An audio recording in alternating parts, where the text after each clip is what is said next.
Welcome back to my video called The Meaning of Life. Alright, so where did we leave off?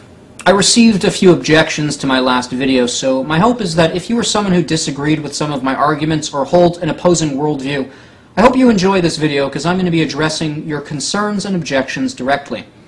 Let me first sum up what I was arguing for in the last video.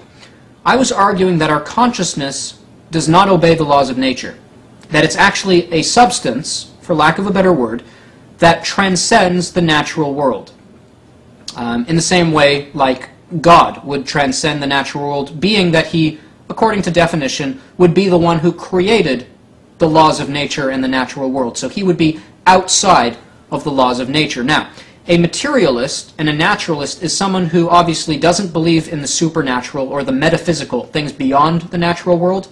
So obviously they would reject God and they would be an atheist. As well, they would believe that consciousness is actually part of the material world. But the problem is, within a materialistic, naturalistic, atheistic worldview, everything obeys the laws of nature. So if consciousness is equivalent to the brain, and the brain is just made of matter, and matter obeys the laws of nature, it follows that everything we think, say, or do is dictated and caused by the laws of nature, and not self-caused. In fact, to speak of self is illusory.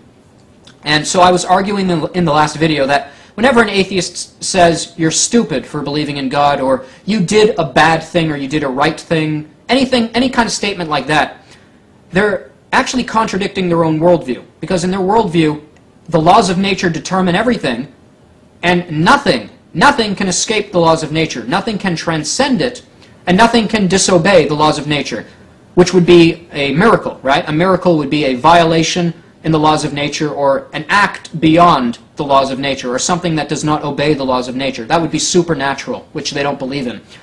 So if they don't believe in that, and they don't, it follows that your consciousness, which is just part of the brain in their worldview, is just obeying the laws of nature, which means it's caused by the laws of nature, which means you and I would not be responsible for anything we say, think, or do, which I'm not comfortable with at all. Because, and I don't think many people are comfortable with that. I mean, simply the fact that so many atheists on YouTube will say stuff like, you know, why do you believe in God? Well, if within atheism, if atheism was true, I have to believe in God because my brain is obeying the laws of chemistry, and the laws of chemistry are dictating that that's how I believe. So why would they get mad at me? Why not get mad at the laws of nature? But that seems kind of silly because the laws of nature are not deciding who to make, you know, one way or the other. They just are. They're not conscious, right? So, and then that's the funny thing. The laws of nature are not conscious, so how could consciousness exist within the laws of nature? Anyways. So I wanted to actually answer some objections that were raised. There were three main ones. And they went essentially like this. The first one was concerning emergent properties. And an emergent property works like this. You take oxygen and you take hydrogen, you put them together, you get water, and a property of wetness emerges. Water is wet. You guys know that. So if you take hydrogen and oxygen apart, there is no wetness in oxygen and there's no wetness in hydrogen, but when they come together, wetness emerges.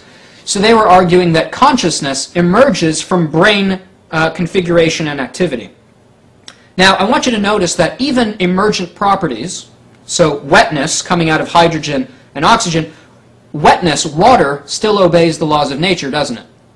Yeah, wetness and water still obey the laws of nature. So even if you want to say consciousness is an emergent property from the brain, it still obeys the laws of nature, and we still cannot then be responsible for anything we think, say, or do, because we wouldn't have choice. We would be caused by the laws of nature, because again, anything that violates the laws of nature would be supernatural, metaphysical, a miracle, which the naturalist and the atheist does not believe in. So I'd like to make that point. Now, that doesn't refute materialism. All it says is that if you want to be consistent, an atheist can never again say you should do this or you shouldn't do that, or you should believe one way or shouldn't believe another way, because nature is dictating literally everything, and you can't get mad at the laws of nature. So that's just one point. We understand that if the brain is damaged or is under the influence of a mind-altering drug, that will affect consciousness. And doesn't that prove that consciousness is equivalent to the brain or the goings-on in the brain? The answer is no. You see, there's a difference between the experience of the consciousness, which is dictated by the surroundings that it is in, as well as the condition of the brain which the consciousness is using, and the actual consciousness itself. You see, brain damage, as long as the person's not brain dead, and mind-altering drugs do not make you more or less a conscious thing. It doesn't change the value of the actual consciousness. Consciousness, or reason, which I've demonstrated in the first video is rather unnatural or supernatural, can only express itself in the physical world through a physical body and brain. And depending on the condition, whether it be through damage or mind-altering drugs or any number of conditions, that will limit the amount of options that the consciousness has to experience and express itself in the physical world. But that does not mean that the stimuli that change the experiences of the consciousness, that does not mean that it is equivalent to consciousness itself. Now, I actually wanted to play this video that I received from a materialist. He was attempting to show that substance dualists like myself are wrong, so I'm just going to play some clips and evaluate his arguments. Sound like fun? Oh yeah, I think it's fun. Let's do this. Let's play I'm going to play the first 10 seconds of his video. Substance dualism is the philosophical view that our universe is composed of two kinds of substance, physical substance and the non-physical substance of souls, minds, or consciousness. Actually, he's wrong. I don't know where he got that idea. You see, because he's a materialist, he believes the laws of nature dictate everything, and everything exists within the laws of nature. And since he only believes that the universe exists, he doesn't believe in things outside the universe, of course he made the mistake of saying that people like me believe that the universe is made of two substances. That is a total straw man. I believe that there are substances outside of the universe. So other kinds of substances that are not part of the natural world, that are not part of the laws of nature. So I'm not saying that he's being dishonest, because I actually think he believes what he's saying, and I don't think that he's unintelligent. He's obviously articulate. The problem, he's just misinformed because of his own worldview. His worldview has not allowed him to see the alternative view. And it doesn't inspire much confidence when the first 10 seconds of a 9-minute video begins by totally misrepresenting the alternative position. But let's play another clip and keep going. Substance, in the sense intended here, is a physical concept. The term non-physical substance is literally meaningless. Who can see the problem here? I'm going to play the clip one more time. Substance, in the sense intended here, is a physical concept. The term non-physical substance is literally meaningless. You don't have to be really smart to figure this out. You just need to have a little bit of critical reasoning. He defined a substance as something physical, and something physical as a substance. Completely circular, a complete tautology, a sentence that means nothing. This man is a sophist. He's attempting to win his argument by making up his own definitions and misrepresenting what the dualist actually believes. The dualist does not believe that within one universe there are physical and non-physical substances. That makes no sense at all. What the dualist believes is that there are substances within the natural world that obey the laws of nature, such as natural substances, we'll call it, and they also believe that there are substances outside the laws of nature, supernatural substances, or metaphysical substances, such as God. God would be metaphysical, or supernatural, because he transcends dimensionally the laws of nature. After all, God created the laws of nature, so he would of course not have to adhere to them, seeing as he created them. So, of course, he defined a substance as something physical, and as a materialist, he only believes that the universe and the things within the universe exist. So he's attempting to get the dualist to adhere to his own worldview, which is completely dishonest. His argument is entirely circular and is illogical.